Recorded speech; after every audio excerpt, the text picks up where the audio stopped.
목포시와 전라남도 교육청 수장이 바뀌면서 그동안 두 기관이 논의했던 다양한 교육 현안 사업에 차질이 빚어지지 않을까 우려가 커지고 있습니다. 해남에서 전남 어르신 생활체육대회가 오늘 개막하는 등 코로나19로 중단됐던 대규모 체육 행사가 잇따라 열리고 있습니다. 전남에서 올 들어 처음으로 일본 내연 매개체인 작은 빨간 진모기가 출연해 방역당국이 긴장하고 있습니다. 검찰이 승마 사업과 마을 방송 시설 사업을 정조준하며 장흥 군청에 대한 대대적인 압수수색을 실시했습니다. 여러분 안녕하십니까? 목포 MBC 뉴스데스크입니다. 목포시와 전라남도 교육청 수장이 이번 지방선거를 통해 모두 바뀌었습니다. 두 기관은 지역 교육 현안 문제를 해결하기 위해 그동안 다양한 논의를 진행해왔지만 벌써부터 사업에 차질이 빚어지지 않을까 우려가 나오고 있습니다. 박종호 기자입니다. 목포시와 전라남도 교육청이 그동안 함께 추진했거나 추진하려고 했던 사업은 크게 4가지. 옛 청어중 활용 방안과 유아숲 체험시설 조성, 유스호스텔과 공립형 대안학교 설립 등입니다. 옛 청어중학교입니다. 학교가 이전된 이후 4년 동안 사실상 방치돼 왔습니다. 다행히 지난 3월 목포시와 전남교육청은 청어중학교 부지를 원도심 청소년 복합시설 등으로 조성하겠다는 업무 협약을 체결했습니다. 사업비는 200억 원 수준, 문제는 각 기관의 분담률을 결정하지 못했다는 겁니다. 이런 상황 속에 이번에 시장과 교육감이 바뀌다 보니 사업 추진은 더욱 불투명해질 가능성이 높습니다. 다만 이제 목포시장 당선인의 의지도 이제 다시 한번 확인이 필요한 대목이라고 봅니다. 그럼에도 불구하고 이제 목포 지역의 이제 낙후된 교육 환경 개선을 위해서 좀 조속한 검토를 해야 한다라는 게 이제 목포 이밤산 생태근린공원입니다.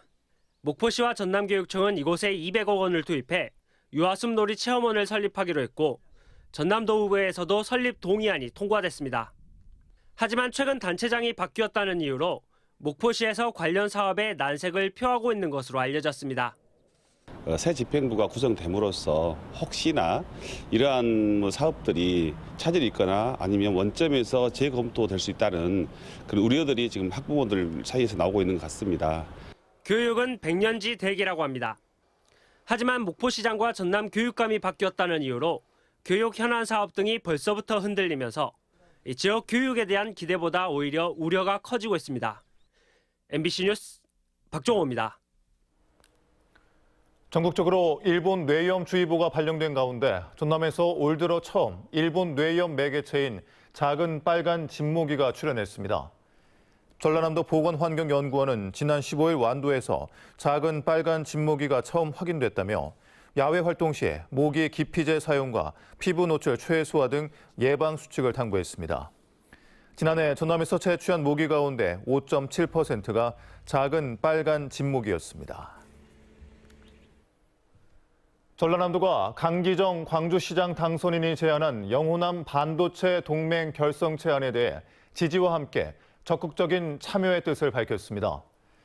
전라남도는 최근 논란이 수도권 대학 중심의 반도체학과 증원 움직이면 지방대 위기를 재촉할 것이라며 비수도권 대학의 반도체학과 신설과 증원을 촉구했습니다. 코로나19로 중단됐던 대규모 체육 행사가 잇따라 열리고 있습니다. 전남 어르신 생활체육대회도 3년 만에 재개됐는데요. 경북 우호 교류단도 찾아와 그 의미를 더했습니다. 김진선 기자입니다. 머리는 하얗게 샜지만 배드민턴 공을 쫓는 예리한 눈빛은 녹슬지 않았습니다. 체력도 거뜬합니다. 바람을 가르는 강한 스매싱. 반대편 선수들도 지지 않습니다. 코로나19로 중단됐다 3년 만에 재개된 전남 어르신 생활체육대회. 참가한 어르신들은 굽어가는 어깨도, 70이 넘은 나이도 있고 경기를 즐겼습니다. 코로나 때문에 한 3년 동안 너무 힘들었어요. 그런데 오늘 이 경기장에 와서 여러분들 뵙고 기분을 쫙 푸니까 아주 훌쩍하네요. 마음이 가지고. 이번 대회의 종목은 배드민턴과 게이트볼 등 모두 9개 종. 전남 22개 시군에서 60세 이상 어르신 등 생활체육인 2천여 명이 참가했습니다. 특히 지난 2014년부터 교류해왔던 경북의 어르신 선수단 70명도 함께 경기를 하며 우정을 되새겼습니다. 오늘 상당히 기쁩니다. 한 2년 좀 넘도록 우리가 교류를 못했거든요. 그래서 답답한 마음을 오늘 확 풀었습니다. 해남에서는 이번 대회를 시작으로 전남 어린이 생활체전과 장애인 생활체육대회, 전남 생활체육 대축전 등이 10월까지 계속 이어집니다. 이번 어르신 대회나 앞으로 4개 대회가 우리 도민들의 화합과 단계를 위한 대회가 되겠다는 생각을 갖고 있고요. 앞으로 전라남도 또 이런 경제 활성화에도 큰 도움이 되지 않을까 이렇게 생각을 합니다. 일상이 회복되면서 화려하게 재개된 전남 어르신 생활체육대회.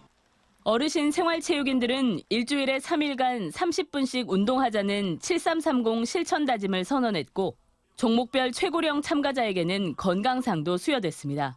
MBC 뉴스 김진선입니다. 전남 지역 코로나19 일일 확진자가 사흘 연속 200명대를 유지하고 있습니다. 어제 전남에서 발생한 코로나19 확진자는 233명으로 순천과 여수, 목포 등 6곳을 제외하면 대부분 한 자릿수의 확진자가 나왔습니다. 전남 누적 코로나19 확진자는 59만 9천여 명으로 늘었습니다. 전남교육감직 인수위원회인 전남교육대전환준비위원회가 전라남도 교육청 누리집에 인수위에게 바란다 게시판을 개설해 운영하고 있습니다.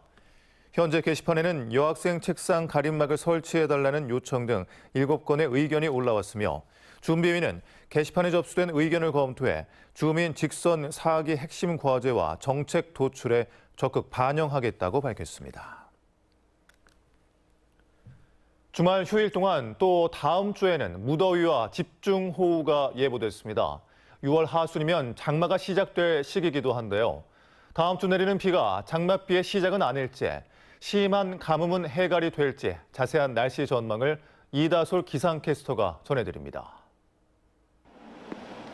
흐린 하늘빛 아래 갑작스런 소나기가 쏟아집니다. 이번 주 들어 비구름대가 들이온 날이 잦았고 오늘도 약한 비가 지나긴 했지만 가뭄을 해갈하기엔 아직 역부족입니다. 어제까지를 기준으로 6월 들어 광주와 전남에 내린 비의 양은 400mm에 못 미치는 수준으로 평년 대비 약 70%가량의 비만 내렸습니다. 전남 지역의 저수율을 살펴봐도 오늘 기준 45.4%로 가장 높은 심각 수준의 바로 전 단계인 경계 수준에 해당합니다. 올해는 유독 장맛비가 기다려집니다. 너무 날씨가 가무니까 좀 비 좀 왔으면 그래요. 평년 기준으로는 다음 주 무렵이면 장마가 시작되어야 하는데요.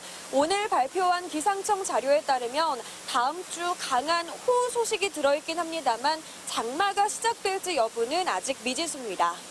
우선 이어지는 주말과 다음 주 월요일까지는 고기압의 영향으로 고온다습한 공기가 유입되면서 30도를 웃도는 무더위가 이어지겠고 내륙을 중심으로 폭염특보가 내려질 가능성도 있습니다.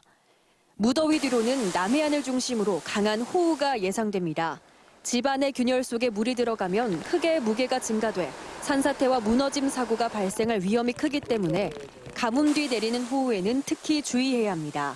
다음 주 후반이면 북태평양 고기압과 함께 현재 일본 부근에 머물러 있는 정체전선이 북상하면서 장맛비가 시작될 가능성이 있습니다.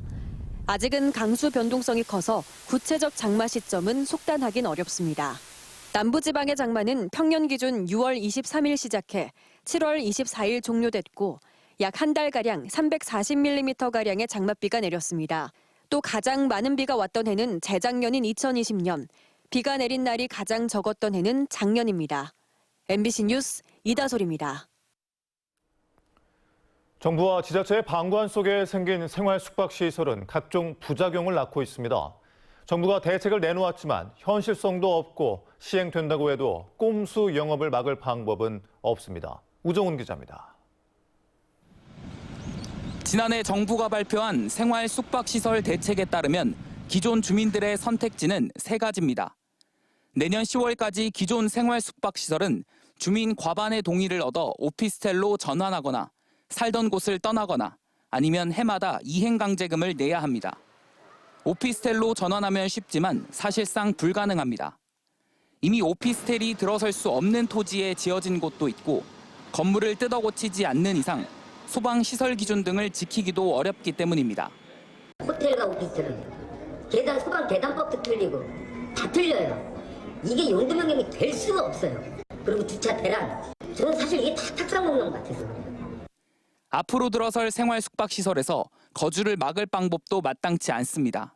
생활 숙박시설에 전입 허가를 내주지 않거나 전입을 한 세대는 이행강제금을 물리면 되는데 국토교통부는 대책을 내놓고도 전입은 행정안전부, 거주의 범위를 어디까지로 볼지는 보건복지부 소관이라는 입장입니다.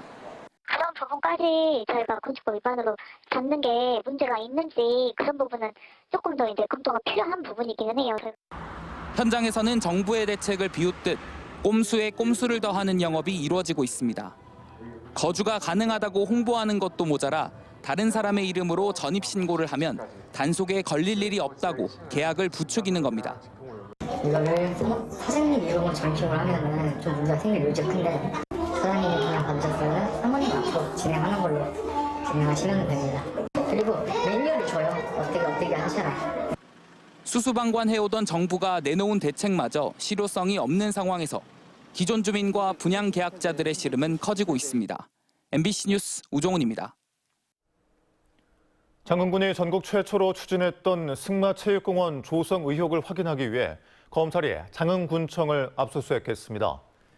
광주지검은 지난 15일 기획실과 스포츠산업과 등 관련 부서의 수사관을 보내 승마사업 서류와 컴퓨터 등을 확보했고 이번 압수수색을 통해 검찰은 이 사건에 대해 본격적인 수사에 착수한 것으로 알려졌습니다. 검찰은 또 마을방송시설 사업 관련 자료도 압수해 장흥군청 계약 비위 의혹 등으로 수사를 확대하고 있습니다.